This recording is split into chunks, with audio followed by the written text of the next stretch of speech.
بسم الله الرحمن الرحيم guddoonka labada aqal ee baarlamaanka federaalka Soomaaliya xildhibaanada sharafta badan ee golaha shacabka iyo aqalka sare musharaxiinta xilka madaxweyne ee madasha ku sugan saraakiisha iyo ciidanka Soomaaliyeed ee habeen iyo maalinba u taagan difaaca dalka iyo dalka Soomaaliyeed haddayna la fadhiyaan danjirayaasha dowladaha saaxiibaha nahay السلام عليكم ورحمة الله وبركاته إله بام هله ونو سورة قرية مانتا إن أديار قروني دور شدي مدادر أن سوغيني وكواس تيسن شاني يتوان كمي أسبوع صو صعدة مدانا يالي مرويين اللي بانا شرفته وحاني ويدي سنة إياه أن نكعد سنة إياه inaad codkiina isiisaan inaad u hiilisaan isbedel doonka inaad u hiilisaan dawlad wanaagga oo ku dhisan la dagaalanka musuqmaasuqa iyo wadaniyadda patriotismka waxaad haysataan barnaamijkii isbedel doonka socda waxaan rabaa inaan ka taabto xagee ka yimid isbedel doonka isbedel doonku wuxuu ka yimid waxa la yiraahdo isbedel doonka fadhiidka ayuu ka yimid oo taariikhdeena ku suntan aan soo aragnay khibradeena markaan kaashanana mudooyinkii la soo dhaafay aan ognahay wixii dalkan soo maray saad ogtihiinba isbedel doonka socda ama isbedelka socda wuxuu ka bilowdaa waqtiyadan hadda aan joogno doorashada ah waxaa dhasha ama aad doorataan madaxweyne cusub madaxweynahaas cusub ma yaqaano waxa adduunka uga soo horeeya waxaase muhiim ah inaan idin sheego waxa uga soo horeeya laba arrimood oo muhiim ah inaan ogaano ama aad ogtihiinba waxa uga soo horeeya la dagaalan ka shabaab iyo cadowga shabaab oo ah argagixiso international ah iyo faragelin shisheeye oo dawlado qaar ay ajando u tahay Soomaaliya inaysan cagaheeda ku istaagin qofkaas cusub intaas soo nogeyn yaa wuxuu bilowdaa hawlihiisii kale in uu magacaawdo xukuumaddiisa inuu dawladdiisa dhisto 6 bilood ugu horeeya waa isbarasho 6 bilood ku xigtana waxa bilowda political instability xasilooni la'aan siyaasadeed bilaabata halkaas waxa ku kala qaybsama golaha shacabka conflict bilowda sanad gudaheeda waxa laga yaabaa inuu ka baxo prime minister kaas ama xukuumaddaas ka baxdo caado waxa ah sanadka ku xiga in la magacaabo hadana xukuumad cusub xukuumaddaas cusubna ay jidkii hore marto 6 bilood isbarasho ah iyo 6 bilood oo political instability ah halkaas waxaa cad labadaas dawladood inaysan waxba qaban oo ay fadhiid yihiin dawladda saddexaad sanadka saddexaad bilowgiisa waxaa la magacaabaa xukuumad kale xukuumaddaas markay 6 bilood jirto 6 bilood ku xigta markii ay bilaaban rabto iskhilaafaad ama khilaaf bilaaban rabo waxaa la xasuustaa in doorashadii hal sano iyo bar ay ka dhiman tahay waxaa la bilaabaa noocee yaan galnaa doorasho noocee galnaa dastuurka waxaa noogu qoran doorasho qof iyo coda waxaa la ogaadaa doorasho qof iyo coda inaan laga gaarin maxaa yeelay labadii sano la soo dhaafay iyo barka in aan laga shaqaynin wax dawladda ama dawlad wanaagga laga shaqaynin waxaa loo galaa madal iyo heshiis siyaasadeed in lagu dhammeeyo wixii uu nafarayay dastuurka sanadka saddexaad waxaa la isku afgartaa heshiis siyaasadeed halkaasna waxaa ka bilowda madal la wareegta hawshii baarlamaanka sanadka afraad baarlamaanka waa la xiraa albaabada la iskugu dhuftaa mushaharna ma qaataan sanadka afraad si la iskaga daba ordaayo sanadka shanaad baa la galaa halkaas iyo doorasho ka dhacdaa doorashadaas oo ay ku dambayso 70% baarlamaankii hore inuu soo noqon halkaasi waxaan ku baranay doorasho dadban iyo noocay tahay dawladda ku xigta iyaduna saasay ku bilaabataa saasayna ku dhamaataa xasilooni la'aanta siyaasadeed waxay dhashaa ama saamaysaa arrimaha dhaqaalaha arrimaha amniga arrimaha bulshada ayay saamaysaa immediately arrimaha dhaqaalaha markaan ka hadlo bacdama dawladda haysato oo khilaafaad badan ka jiro qof kasta oo xun wuxuu ka fakaraa sidii uga faa'iideysan lahaa waqtigaas la haysto aan la xisaabinin musuqmaasuqa cirku maraa waxaa bilowda in dhaqaalihii uu hoos u dhaco maxaa yeelay dakhligii cashuurihii lama aruuriyo dakhligii hoos u dhacaa mushaaharaad lama bixiyo kontraadyo waxa la bixiya aan sharci waafaqsaneen mararka qaarkoodna waxaa lala galaa kambaniyo shisheeye in lala galo kontraadyo aan waafaqsaneen shuruucda dalka mararka qaarkood dowladaha lala galaa heshiis aan waafaqsaneen maxaan ku rahdaa shuruucda dalka bacdama dhaqaalaan ka hadleyno World Bank iyo IMF-ka iyo African Development Bank dee lama shaqayn karto system ama dowlad aan xasiloonayn musuqmaasuq kaliya musuqmaasuq uu hareeyay halkaas waxaa dhamaaday wada shaqaynta IMF-ka iyo World Bank markii dhaqaaluhu saas u xun yahayna markii waxay saamaysaa arrimaha amniga iyo saamaysaa arrimaha amniga musuqmaasuqa waa gala ilaa systemko dhan yaa wuxuu yahay system fashilmay oo fadhiida ciidamada waxaa gala musuqmaasuq markiibana waxaa bilowda in aan mushaaraadka la bixin iyagoo awalba mushaaraad fiican aan qaadanayn ciidanka qalabka sida iyaguna waxay sameeyaan bacdama faamiliyo xaasas iyo reer iyo caruur ay leeyihiin waxay bilaabaan waxay ahayaan inay iibiyaan ama ciidanka ka tagaan ama agaga ay baneeyaan bakhaaradii hubka yaalay suuqa la keenaa waxa weeye waxa ka faa'iideysta cid alla cidii xasilooni la'aanta siyaasadeed ama ka faa'iideysanaysa iyo nabadgelyada ay koow ka tahay shabaab iyo dadka oo qaata hubkii oo marka dambana ay ku dhamaato qabiiladii dagaal inuu ka dhaco dhexdoodii arms embargo waana lagu adkeeyaa maxaa yeelay dee waxaan nahay dowlad fooda ah chapter 7-kana waa sii soconay way sii socotaa arrimaha bulshadana saas u saamaysaa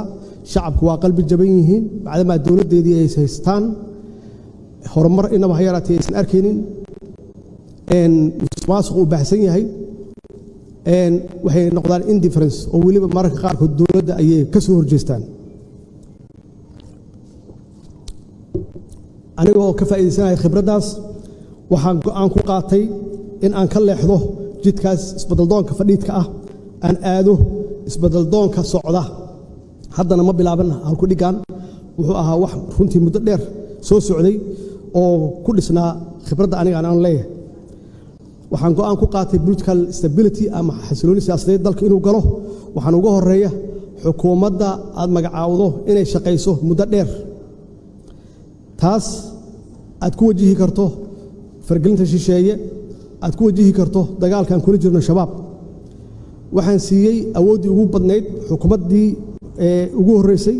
3 sano iyo bar iyo shaqaysay oo ahayd waqtigii ugu faraha badnaa ama ugu dheeraa ee xukuumad shaqayso taas waxay keentay political stability keentay xasilooni siyaasadeed bay keentay waxa ugu horeeya aan soo celin waxay ahayd civil aviation oo muddo dheer 30 sano ku dhawaad dalka dibadiisa looga shaqeynaya khaasatan magaalada Nairobi ee Kenya waxaan bilownay inaan ka shaqeyno dastuurkii oo meel fiican soo gaarsiinay oo hadda sugaya ilaa la gaaro heshiis siyaasadeed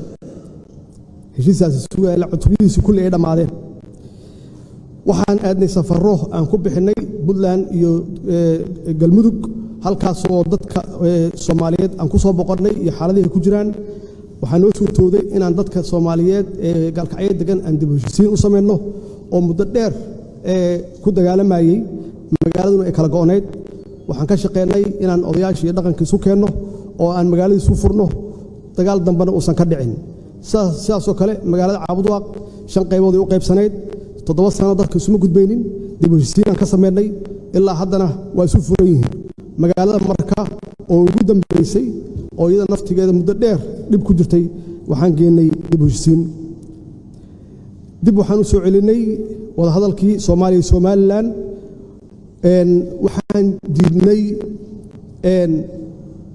shisheeye faragelintiisa waa diidnay pressure in la saaro waa diidnay wax ay rabeen inaan yeelno maxaa yeelay annaga waxaan loo doortay naloo dhaariyay maslaxadda ummadda Soomaaliyeed iyo danteeda taas waxay keentay inaan ku guuleysanay murankii badda Soomaaliya iyo Kenya u dhaxeeyay muddo dheer kadib waxaan ku guuleysanay UN Human Rights Commission ilaa xaaladda siyaasaddu way degan tahay oo khilaaf ma jiro oo markii labaad naloo doortay waxaan ka shaqeynay oo aad iyo aad aan u soo dhaweynay dalka inuu galo qof iyo cod waad ogtihiin shaqo badan aan qabanay baarlamaanka waa keenay sharciyan keenay waana laga diiday sharci kale keenay kaasoo keenay inaan ku dhamaano doorasho dadban laakiin wax alla wixii awoodeeda ahaa karaankayga ahaa waa gaarnay tan ugu muhiimsan aan rabo inaan xasuusiyo dowladdeeda waxay difaacday sharafka iyo karaamada baarlamaanka 5 sano oo aan joogay baarlamaanka marka laga reebo intii yareed oo doorashada ku jirteen baarlamaanka shaqadiisa waa socotay waa la isku dayay baarlamaanka in la kala diro baarlamaanka waxaan xaqiijiyay mushaharaadkooda inay helaan shaqooyinkoodana si dhammaystiran ay u qabsadaan oo markii ugu horreysay arrimaha dhaqaalaha waa la dagaalanay musuqmaasuqa waxaan keennay diiwaangelin shaqaalaha iyo ciidamada qalabka sida waxaan kor u qaadnay dakhligii dalka waxaan si toos ah oo joogto u bixinay mushaharaadkii shaqaalaha iyo ciidamada qalabka sida waxaan joojinay sidii khaldaneed oo lagu bixinayay maxaan ku raahdaa kontraadyada waxaan aad ula shaqeynay si dhow ula shaqeynay World Bankiga iyo IMF-ka iyo African Development Bankiga iyagoo runtiina siiyey oo ay ku mahadsan yihiin siiyey budget support waxay kaloo nagala shaqeeyeen debt relief-ka afinta deemankii aan qabnay oo aan gaarsinay ilaa 2 bilyan ku dhawaad in laga cafiyo aan sugayno haddii isbeddelkaanu sii socdo 3 bilyan sanadka soo socda inay naga cafiyaan maxaa yeelay waxay aamineen isbeddelka socda inuu dhab yahay waxay aamineen dowladdan inay tahay dowlad hufan oo nadiif ah ayay aamineen saas darteed wada shaqeynteena aad iyo aad yaan isugu soo dhawaanay arrimaha security-ga way saamaysay waxaan la dagaalanay iyada lafteeda musuqmaasuqa waxaan sameynay registration iyo diiwaangelin ciidamada qalabka sida meel kasta ay joogaan waxaan kor u qaadnay mushaharaadkooda waxaan bixinay mushaharaadkooda si joogto ah inkastoo yar tahay waxaan xaqiijinay oo aan improve garaynay tababarkooda iyo tayadooda iyo tiradooda ciidanka qalabka sida waxaan xakameynay hubka iyo rasaasta oo hal ballot oo annagu aan leenahay aysan jirin wax suuqa yaala oo aan xakameynay waxaan ka xoreynay shabaab sabiid iyo caanoole owdhigle jannaale iyo marka waxaan develop garaynay Somali Transition Plan oo aan ku bedelayno AMISOM aan u bedelayno ADMIS oo mandate-kooda aan bedelayno iyaguna ay insha Allah waqtigooda ka dhamaanayso 2024 waqtigooda ka dhamaanayso arrimaha maxaan ku raahdaa bulshada waxaan barmood garaynaa annaga patriotism yaan barmood garaynaa ummadda Soomaalida waxaan kula talinaa inay qabiilka ka fogaadaan rajadoodii kor baan u qaadnay waxaan ku dhiirigelinaa midnimadooda waxaan bixinay service delivery ama adeega bulshada waxbarashada iyo caafimaadka 24 iskuul yaan gacantii dowladda ku soo noqotay 65 arday yaa free ku dhigata caafimaadka dhowr isbitaal yaa gacanteena ku soo noqotay ilaa 200 oo kun oo patients ah waa sidii aan ula wareegnay waxbaa loo qabtay arrimaha maxaa soo socda gooliska aan damacsannahay political stability inay sii socoto in dalku uu galo qof iyo cod insha Allah annaga ugu dhow wax sameyn kara qof cusub hadduu yimaado ma gaari karo xisbiyadii inaan xoojinno in aan compete garayno Security Council membership-keeda insha Allah hadduu Ilaahay yiraahdo oo 51 sano ka hor ee noogu dambeysay inaan u tartanno African Union leadership-keeda arrimaha dhaqaalaha debt relief-ka inaan dhamaystirno oo laga cafiyo investment iyo maalgashi xoog leh inaan ka shaqeyno blue economy khaasatan fishery iyo agriculture-ka iyo livestock inaan dhalinyarada shaqo abuur u sameeyno hadduu Ilaahay yiraahdo Soomaaliya inay mar kale noqoto dal normal ah hadda anagu normal manihin arrimaha security-ga dalka inaan ka dulqaadno arms embargo chapter 7 aan ka dulqaadno shabaabka aan la dagaalno hay-adaha amniga aan u kordhino mushaharaadkooda aan dhamaystirno shaqada wanaagsan ee hayaan ADMIS oo ciidamadeena qalabka sida ay la wareegaan shaqadooda wassalaamu calaykum waraxmatullaahi wabarakaatuh